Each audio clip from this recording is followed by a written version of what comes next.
Savais-tu que les États-Unis et l'Union soviétique avaient prévu de larguer une bombe nucléaire sur la Lune pendant la guerre froide? Bien que le satellite soit en sommeil juste sous notre nez terrestre, il cache des mystères et des secrets qui poussent les experts dans leur dernier retranchement. Il se passe toujours des choses étranges sur la Lune que nous ne pouvons tout simplement pas expliquer. Et c'est surtout un mystère qui fait se creuser les méninges des chercheurs. Pourquoi clignote-t-on et scintille-t-on comme des fous à la surface de la Lune?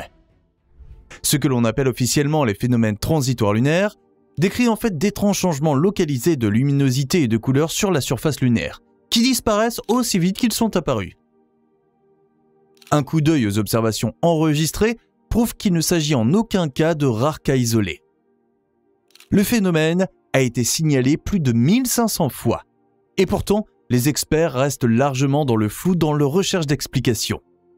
Même s'il n'y a pas de preuve définitive, il est concevable que la lueur lunaire soit liée à des impacts plus petits. Une autre théorie veut que le spectacle soit dû à un volcanisme résiduel. En effet, bien que le satellite se soit essentiellement refroidi et ne présente aucun signe de volcanisme actif, certaines zones en fusion pourraient encore sommeiller sous terre. Dès que les gaz volcaniques atteignent la surface, ils remuent les matériaux meubles, ce qu'on appelle le régolithe, et en modifient la réflectivité. Mais il y a aussi des gens qui pensent que les changements de luminosité ont une origine dont nous n'osons même pas rêver. L'homme n'a pas été la première espèce à poser le pied sur la Lune. Une thèse très raide, mais qui devrait également être soutenue par l'incroyable photo montrant une flotte d'ovnis survolant le satellite. Ce clip montre-t-il des vaisseaux spatiaux extraterrestres?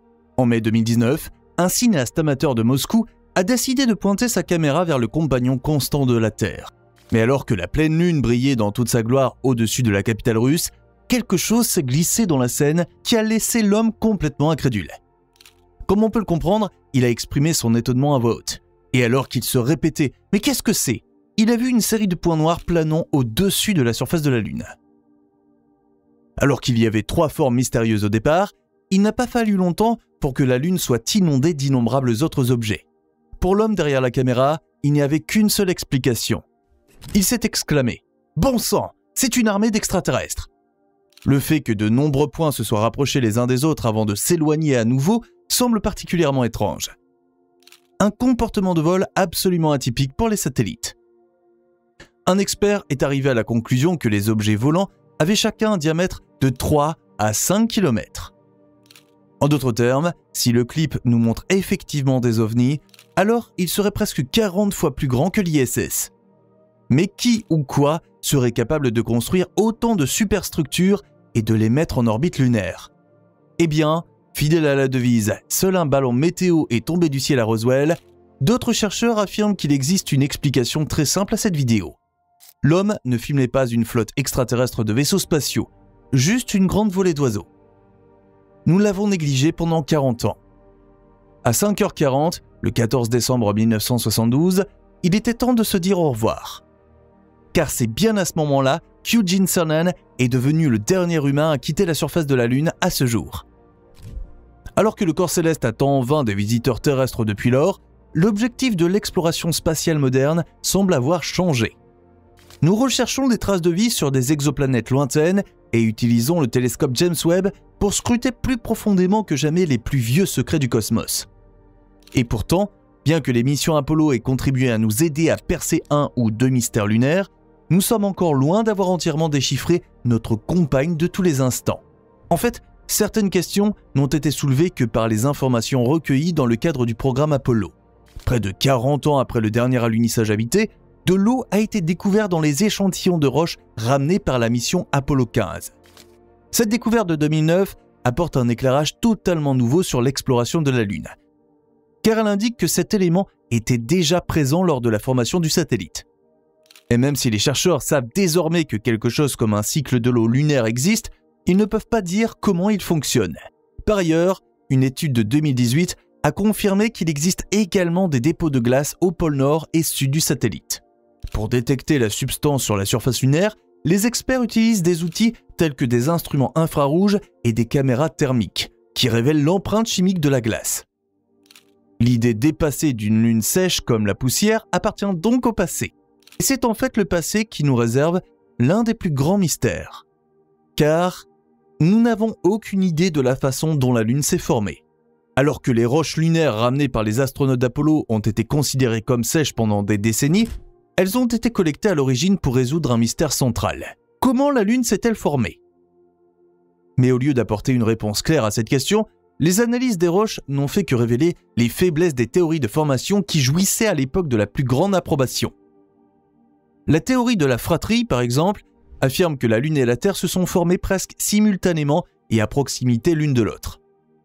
La théorie de la capture, quant à elle, repose sur l'hypothèse que la Lune s'est formée très loin et n'est devenue gravitationnellement liée à la Terre que lorsqu'elle s'en est approchée plus tard. Selon la théorie de la séparation, le satellite incarne à son tour une relique directe de notre planète d'origine. Alors que la Terre primordiale chaude et visqueuse tournait rapidement autour de son axe, une gigantesque gouttelette s'en est séparée. D'où la Lune a ensuite émergé. Cependant, l'hypothèse actuellement considérée comme la plus probable est la théorie de la collision. C'est elle qui permet le mieux d'expliquer par quels aspects les compositions de roches lunaires et terrestres sont similaires et différentes. Dans le détail, la jeune Terre aurait été heurtée par un corps céleste de la taille de Mars dans les premiers temps du système solaire. Lors de la collision, de grandes quantités du manteau rocheux de la Terre ont été arrachées et projetées dans l'espace. Ce champ de débris s'est ensuite accumulé sur une orbite terrestre proche avant de se condenser et de devenir la Lune. La Lune est-elle trop parfaite ? Mais quelle que soit la façon dont les choses se sont passées, la Lune est là où elle est aujourd'hui. Cependant, certains chercheurs ont des problèmes avec la constellation du Soleil, de la Lune et de la Terre, parce qu'elle semble trop parfaite. Plusieurs éclipses solaires totales ont eu lieu ces dernières années. Le fait que nous puissions nous émerveiller devant ce spectacle est un petit miracle en soi. D'après nos connaissances, la Lune est le seul satellite qui fait cela avec son hôte planétaire. Tout est lié à la taille relative du Soleil et de la Lune et à leur distance par rapport à la Terre. La Lune est environ 4 fois plus petite que notre planète. Et là, ça devient étrange. Le diamètre de la Lune est à son tour 400 fois plus petit que celui du Soleil. Mais en même temps, la Lune est aussi 400 fois plus proche de la Terre que le Soleil. Et c'est le seul satellite connu à décrire une orbite presque parfaitement circulaire. Par conséquent, notre étoile haute et la Lune apparaissent de la même taille dans le ciel. Et bien qu'il s'agisse très probablement d'une coïncidence colossale, la probabilité que tous ces facteurs coïncident de cette manière est astronomiquement faible. Et pourtant, c'est ce qui s'est passé. Maintenant, ceux qui évoluent dans les cercles plus alternatifs te diront que la raison en est très simple. La Lune a été créée artificiellement. Et ces dimensions précises sont le résultat d'une intelligence et d'une planification. Les cratères sont trop uniformes. Les personnes qui croient en cette théorie farfelue soulignent également que l'intérieur de la Lune a sonné comme une cloche. Par exemple, l'étage de montée de l'atterrisseur Apollo 12 a un jour été délibérément écrasé sur la surface lunaire afin d'analyser les effets associés à l'aide d'instruments sismiques. Et voilà, la Lune a résonné pendant des heures comme une cloche.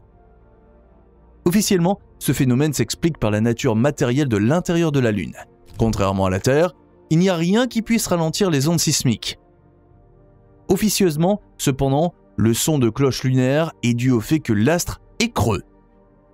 Le caractère voyant des cratères de la Lune nous montrerait également que le satellite ne s'est pas formé naturellement. Si l'extérieur sillonné du satellite peut être attribué aux innombrables impacts des derniers millénaires, certains sont déconcertés par l'uniformité des cratères. Selon l'état actuel de nos connaissances, la profondeur de ces cratères devrait varier considérablement. Mais ce n'est pas le cas. Une théorie alternative affirme que cela est dû à la coquille métallique qui se cache sous la poussière lunaire. Dans le détail, nous aurions affaire à une couche protectrice qui protège la civilisation secrète qui se trouve à l'intérieur de dommages importants. Les deux faces de la Lune. Il est bien connu que la Lune a une rotation liée, ce qui signifie qu'elle présente toujours une seule et même face à la Terre. Nous ne connaissons que trop bien la zone orientée vers la Terre, avec toutes ces basses terres sombres que l'on appelle mares. Curieusement, ces mares sont pratiquement inexistantes sur la sinistre face cachée de la Lune. C'est ce qui ressort des images prises par les sondes et des rapports des astronautes d'Apollo. Dans le même temps, la face de l'astre opposé à la Terre présente également beaucoup plus de cratères que la face opposée. Mais comment expliquer les différences radicales entre les deux faces de la Lune ? L'une des hypothèses est que la croûte d'un côté du satellite est plus épaisse d'environ 15 km que celle de l'autre côté. Par conséquent, la face que nous voyons s'est brisée plus rapidement sous l'assaut des météorites, libérant ainsi le magma qui forme les mares. Mais même si cette explication est plausible, la symétrie réelle de la croûte reste un mystère non résolu. En ce qui concerne l'augmentation de la cratérisation, il est concevable que la face de la Lune opposée à la Terre soit plus exposée au bombardement spatial que la face protégée par la Terre. Une meilleure modélisation de l'intérieur de la Lune et une meilleure compréhension de la nature des cratères pourraient aider à mieux comprendre les deux faces de la Lune. Tu aimes en savoir plus sur les plus grands mystères de la Lune? Alors clique sur s'abonner et attends avec impatience de nombreuses autres vidéos passionnantes.